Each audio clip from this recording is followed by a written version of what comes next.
وصحبه وسلم. اللهم صل على سيدنا محمد النبي الأمي وعلى آله وصحبه وسلم.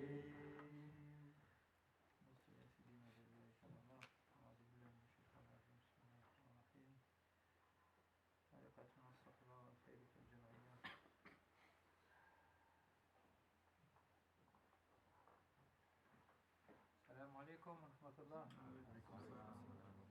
مرحبا بنا وبكم. مرحبا بنا في الدنيا، وإن شاء الله مرحبا بنا في الآخرة يا ربي.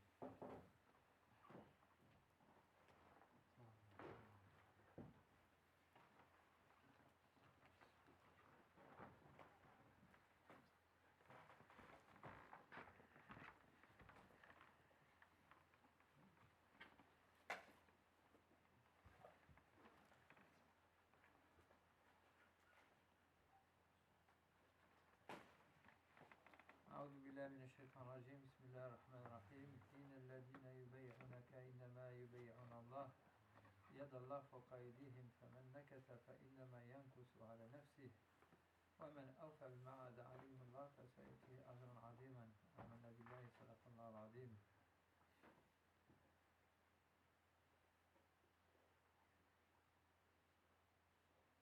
رسول الله صلى الله عليه وسلم. اللهم صل وسلم على سيدنا محمد. مدد يا سيدي مدد.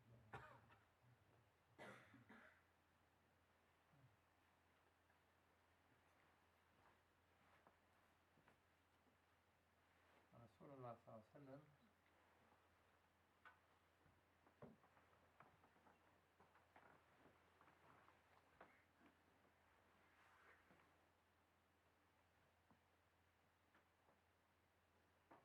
a été honoré dans ce verset par la présence divine qui a considéré que sa main, la main de Rasulullah sallallahu alayhi wa sallam, c'était la main d'Allah. Inna alladhina yubay'unaka innama yubay'una Allah.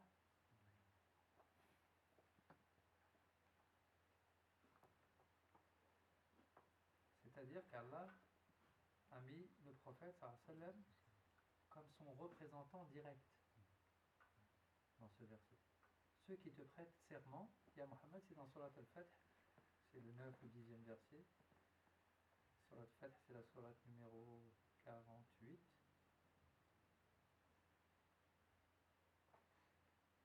Il dit, ceux qui t'ont prêté serment, ya Muhammad, ont prêté serment à Allah.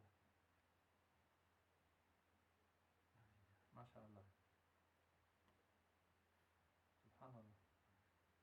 Juste de penser à ça, c'est déjà quelque chose qui fait tourner la tête et dont la raison ne peut trouver d'issue véritable qu'avec le cœur qu'on peut comprendre ces choses-là. La raison, elle dit, mais c'est pas possible. Comment ça se fait qu'un être humain, un envoyé, certes, un prophète, certes, mais la présence divine dit, c'était textuellement le Saint-Coran, hein, la parole divine. Ceux qui te prêtent serment, ya Muhammad, prête serment à Allah. Ça nous donne un aperçu de la place particulière de Sayyidina Muhammad sallallahu alayhi wa sallam auprès de la présence divine. Pour être le représentant, il faut pouvoir représenter. Donc il faut avoir toutes les prérogatives de la représentation. Il faut avoir toutes les signatures. Il faut avoir toujours le bon mot. Comme dans un pays, on choisit un ambassadeur parce qu'il va vraiment représenter le pays. Allah subhanahu wa ta'ala a envoyé sur cette terre son ambassadeur, Sayyidina Muhammad sallallahu alayhi wa sallam, son dernier ambassadeur.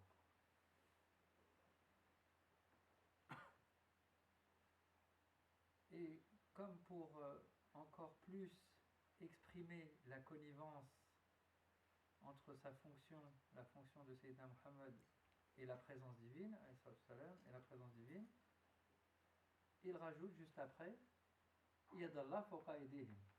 Juste si vous doutez qu'il est mon représentant, je vais vous rajouter un éclaircissement supplémentaire pour que vous en soyez sûr. La main d'Allah est sur votre main, sur vos mains, sur leurs mains. Allahu Akbar. Tout ça, c'est pour prendre conscience de ce que c'est que ce pacte. Ce pacte avec Rasulullah sallallahu alayhi wa sallam, ce pacte avec le Cheikh, puisque le pacte avec le Cheikh n'est rien d'autre que le pacte avec Rasulullah sallallahu alayhi wa sallam. C'est la même chose, exactement. Puisque le Cheikh ne se réclame pas Cheikh de lui-même, ne se réclame pas comme représentant de lui-même, non. Il se réclame comme représentant d'une chaîne qui va jusqu'à Rasulullah sallallahu alayhi wa sallam.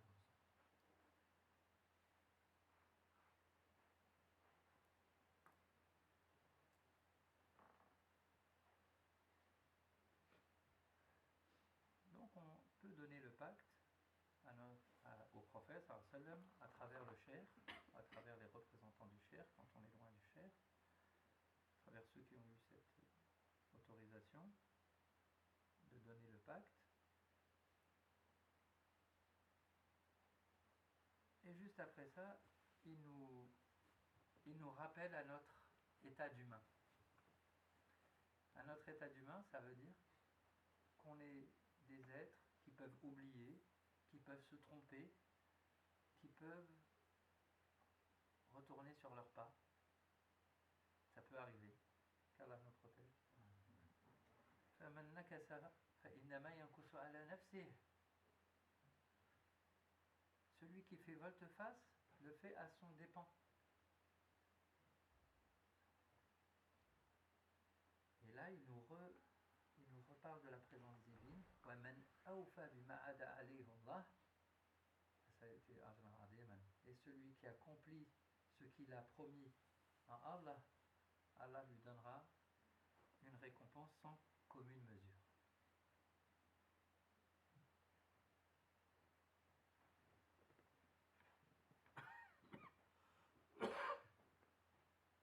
C'est un verset qui nous permet de méditer sur le sérieux de notre engagement dans la voie.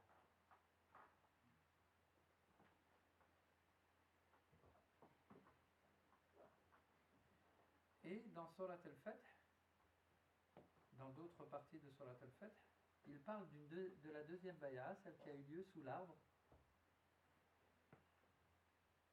Anzalallahu fi qulubihim sakina. Allah a fait descendre dans le cœur des croyants la sakina. La sakina, elle est nommée 3 fois dans cette sourate, Surat al-Fath. La sakina, sakana, yaskunu.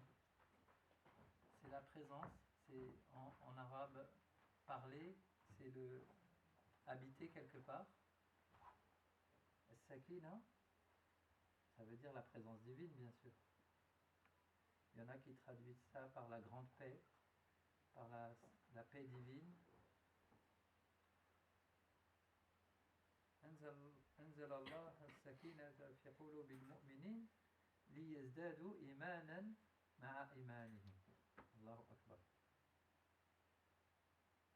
Et ces croyants-là qui ont fait cette bay'a, qu'est-ce qu'il leur a donné Allah? Il a fait descendre sa présence dans leur cœur. Ça nous indique quel est le but de cette bay'a, de ce cheminement, de la voie soufie en général, de la voie des maîtres de sagesse et des maîtres Naqshbandi en particulier. Et quand cette sakina elle est là, pourquoi Allah envoie cette sakina dans nos cœurs?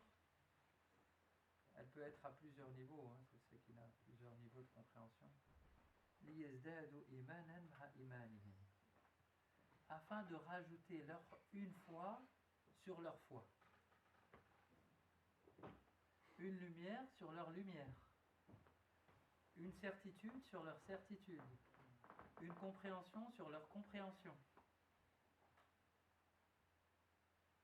Ça veut dire que les gens qui empruntent cette voie sont des gens qui ont déjà la fermeté dans le cœur. Mais Allah, au-delà de cette fermeté, il va leur rajouter une autre lumière qui va leur permettre de garder, de protéger cette sakina. Cette sakina qui va leur permettre de traverser toutes les situations.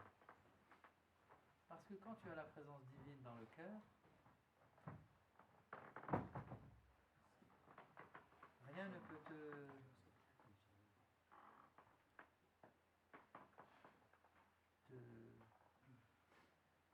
faire retourner, t'ébranler. Voilà,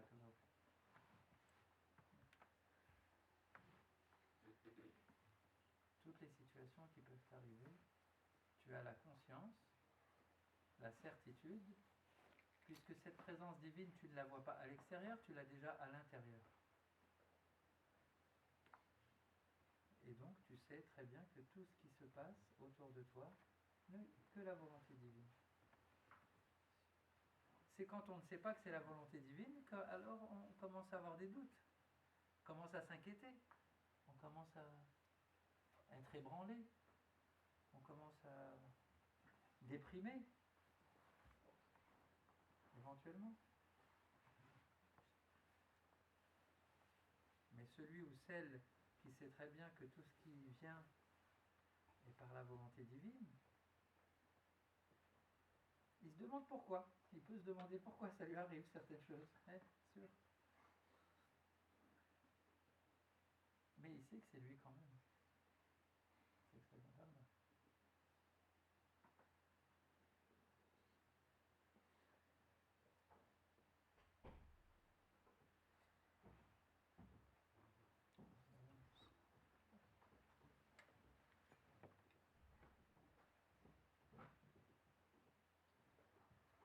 Et c'est pour cela que dans la tariqa Naqshbandiya, la principale khalwa, elle est conseillée fil jalwa, dans la foule, d'apprendre à avoir Allah dans son cœur et être à l'extérieur avec les êtres humains.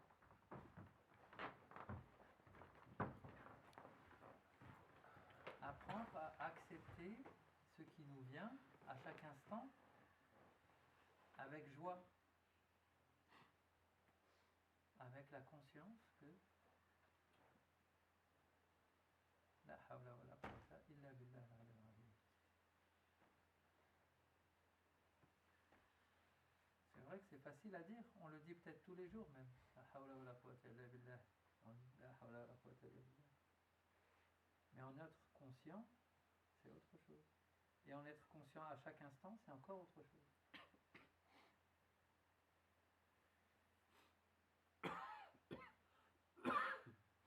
Et voyager dans la lumière divine, voyager dans la présence divine, c'est encore autre chose. Avant, on doit s'assurer de garder cette, comme une protection, c'est ça, taqwa. La taqwa, c'est une racine qui signifie la protection. Taqwa, c'est le qulub. Hein, les gens ils appellent ça la piété. On peut comprendre le mot piété, mais le mot piété a une consonance un peu morale, peut-être moraliste. Hein, alors que c'est vraiment plus conserver la présence, rester près de l'axe divin en quelque sorte. C'est dans ce sens-là de là que vient le mot piété, pieux, être pieux, la notion d'axe.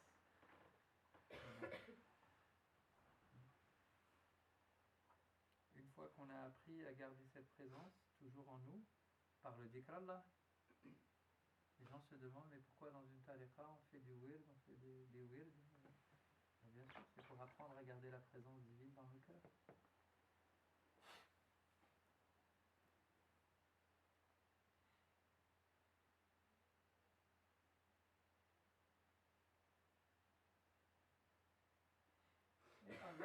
au-delà de ça, a mis des moyens bien plus, des moyens généraux pour toute la Ummah, pour qu'elle puisse être proche d'Allah. C'est les 5 piliers de l'islam. Et il y a des gens qui peuvent se demander, mais pourquoi on fait les prières, mais pourquoi on fait les ablutions? Tout ça, c'est des moyens que la présence divine a mis à notre service pour pouvoir rester connecté constamment avec la présence divine. C'est des moyens qui sont, j'allais dire, magiques, presque. Magiques dans le sens haut du terme, c'est-à-dire qu'ils opèrent, même si toi tu n'es pas extraordinaire, c'est une combinaison ouverte vers le ciel, afin que les influences célestes descendent dans nos cœurs. C'est ça la salat. Pourquoi il y a un ensemble de gestes particuliers? C'est comme un coffre que tu ouvres avec une combinaison. Et les ablutions, juste avant, qui vont te préparer à recevoir le maximum. Et dans l'excellence, comme dans la voie Naqshbandi en particulier, les sunnas qui sont avant et après chaque salat, qui te préparent encore davantage à recevoir le trésor. Vraiment, on a toujours l'impression que ces sunnans sont comme un écrin autour duquel tu vas mettre ta salat.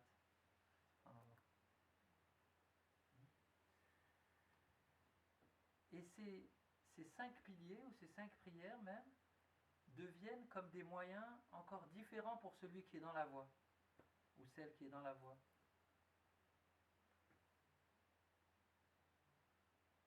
Plus la conscience, plus la présence est dans nos actes, plus on reçoit de bénédictions, de beauté, et on est censé même voyager dans la présence divine à chaque salat. C'est pour cela que le prophète sallam a dit salat, mi'raj al-mu'min. Salat, c'est l'ascension du croyant. Le prophète, il a dit sallam, il n'y a pas que moi qui fais le mi'raj. Moi, je l'ai fait le 27, mais vous pouvez le faire tous les jours. Par jour. Et le cadeau excellent, le cadeau divin, c'est que parfois, même quand on n'en a pas conscience, peut-être qu'on fait cette ascension. C'est ça la particularité des rites qui sont révélés. C'est qu'ils opèrent dans celui qui les fait, dès qu'il a l'intention. Masha'Allah. Et pour ceux qui veulent voyager encore davantage, la présence divine a mis à sa disposition ces voies, qui sont les voies soufis. Il y en a plusieurs, comme vous le savez, chacune adaptée selon les différentes caractéristiques humaines, les différentes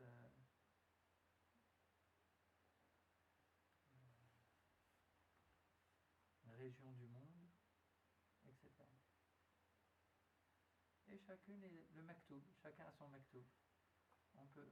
Souvent les gens se demandent quelle voie choisir, mais vraiment par expérience, souvent c'est pas nous qui choisissons la voie. C'est la voie qui nous choisit, plus qu'on l'a choisie, en réalité. Combien de gens avaient envie d'aller dans telle voie, puis se sont retrouvés dans d'autres, puis avaient envie tac, tac. C'est vraiment le maktoub, et celui ou celle qui est à l'écoute se retrouve dans la voie qui est la plus adéquate, dans laquelle il ou elle va pouvoir exprimer le maximum de ses possibilités. Vont pouvoir déployer toutes les potentialités que la présence divine a mis en chacun de nous, au service de l'humanité